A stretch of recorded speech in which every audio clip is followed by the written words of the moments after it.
Hausa needs to join Biafra, Oduduwa Republic to secede from Nigeria, says Nnamdi Kanu. Nnamdi Kanu, the leader of the indigenous people of Biafra, IPOB, has advised the Hausa tribe to join the Biafra and the Oduduwa Republic in the search of freedom from Nigeria. It's not only Biafra land and Oduduwa that need liberation. Hausa people need it too. Kanu wrote on Facebook. According to the leader of the indigenous people of Biafra, the greatest geopolitical fraud in Nigeria is the tagging of the Hausa, who it describes as noble race, to the Fulani to create the Hausa Fulani ethnic group. The IPOB leader was reacting to the recent invasion of some communities in southern Kaduna by suspected Fulani herdsmen and killing of women and children.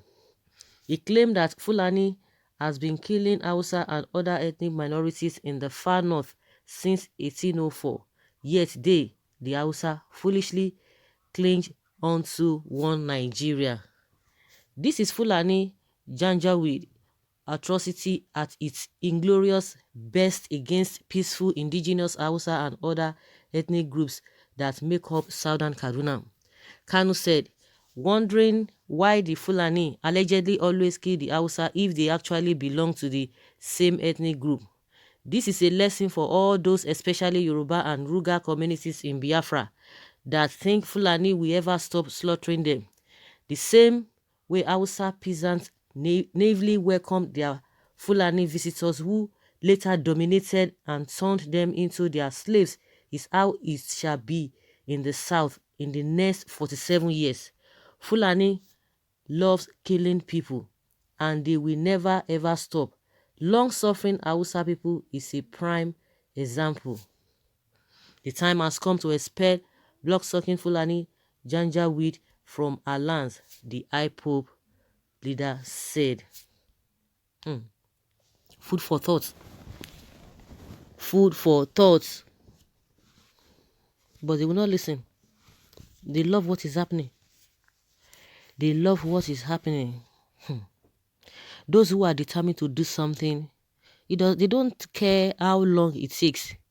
They don't care about the duration. They don't care even if their own people will go in for it. Those who are already adamant to carry out whatever plans they have. Just like I was saying in one of my videos that some people are like, oh, why is it that, okay, it happened in Benue, that why is it that these people cannot just fight back? They cannot just fight back. I say, if that is not your agenda, if that is not your kind of people, or if you don't have that kind of mindset, because you already have your own agenda, your agenda is to make, put food on the table, on how to put food on the table, on how to cater for your family, on how to be prosperous. That is what you are thinking about. At times when you just see that there's a kind of a reprisal because maybe it has gotten to the peak, they don't even know what to do. But ordinarily, that is not the agenda. But those who already have that agenda, they will continue to do it over and over again because that is what they are planning. They don't even care about any other thing.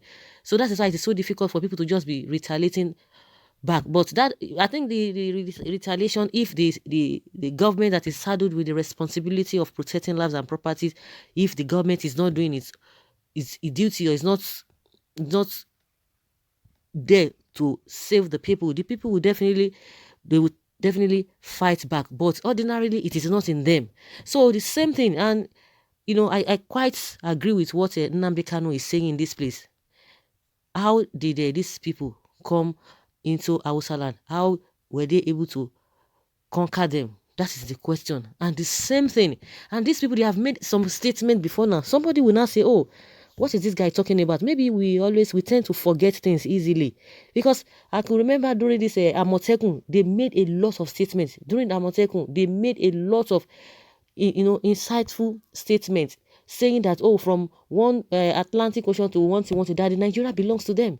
And people just like, forget. It's unfortunate. See what is happening in Delta State now. See what is happening in Delta State, and see how even the traditional rulers, even the so-called the son of the soil, they are even selling their birthright. They are selling land to them because of the temporary money you are going to get that you are going to spend within how many months. It's gone. And By the time they start to do what they want to do, you cannot even tell them to go, because they will tell you that they have bought the land. They will show you the receipts, and what have you to say at the end of the day? Are you going to provide the money for them? They will not even collect the money back from you. The reason why Nnamdi Kanu, when I first saw this, I was like, what is Nnamdi Kanu's problem? You should leave them now. You don't need to force anybody. You don't need to do whatever anybody. Of course, he's not going to tell them to join this, but that is the reality. They might not see it in that line. Just the same way, there's be a back and forth between Southeast and South. I said, if they're not ready, good and fine. Let them go their own way. Let them go their own way. Like the IPOB or the Biafra, they know what they want. And that is what they want to get. The rest people, you can only remind them, if it is not in their DNA, they will not do anything. If it's not in their DNA to fight for themselves, it will not, you can only advise them, it will amount to nothing. Somebody can just do something when it comes out from the person's mind. But if you are just trying to tell the person, you are encouraging the person, until when it gets to the place at which the person will not have to draw the line, that is when all those advice, all those admonition, the person will be able to understand it. If not, if you talk from now to eternity, they won't do it. One thing is for people to say they want to succeed or they want to go their separate ways. One thing is for you to have a leader that is firm. I don't know whether Nnamdi does not know that, or I don't think Nnamdi knows that.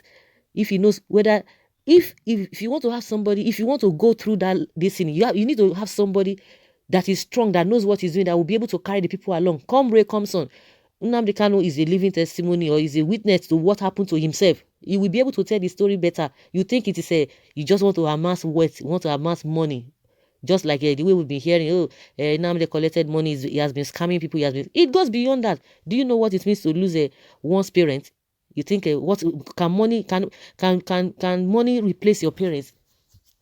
Even at least the father was a bit older, not to that extent, because even if not because of this, that one would have stayed up to 100 years. But see the mother too. The mother was a young woman, so you think he would have loved to lose the parents at that age. So it takes somebody who is going to be firm, because among them nobody is ready to sacrifice. Because Nnamdi Kanu does not know that it takes somebody who is firm, who knows what he wants, who understands. It's not that somebody tomorrow, any little thing like this, the person will just run away.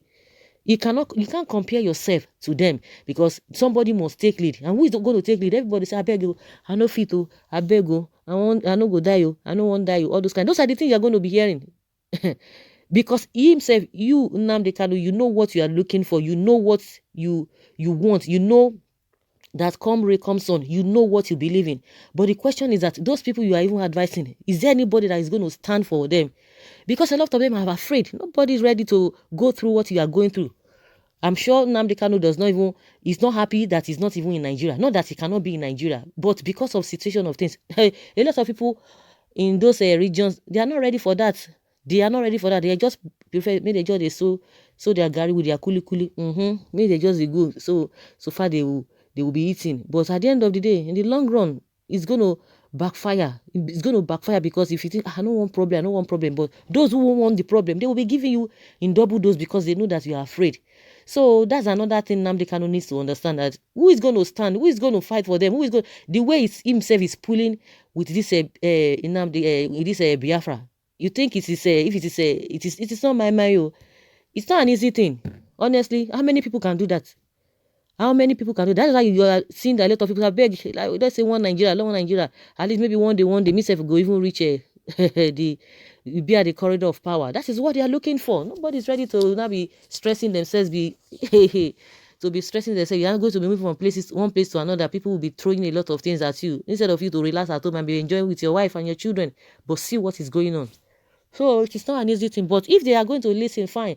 My own is that if they are ready to do whatever they want to do, if they believe in that. If they don't believe in that, there's no amount of advice I'm going to give them that will make them to listen. Even the Yoruba, the Oduduwa that are even talking, you could see that there's no formidable person. There's nobody that can really stand to say, I want to lead these people. You could see the people who are bringing all this Oduduwa. You don't even have a particular person.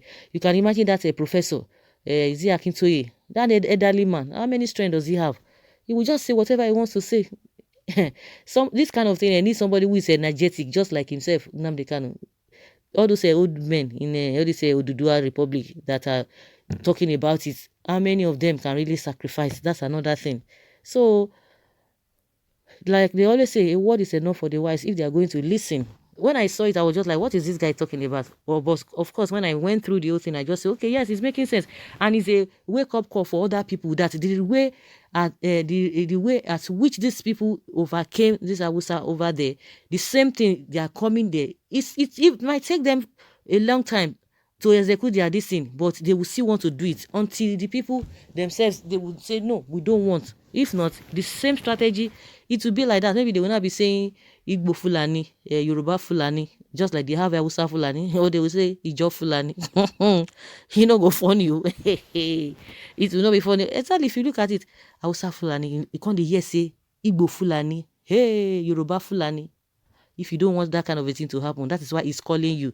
He can only advise. It is now left for the people to take it or they leave it. So guys, let us hear your opinion. What do you think concerning what Nnamdi Kanu has said? I've made my own opinion. Please leave your comments below in the comment section. Respectfully, thank you.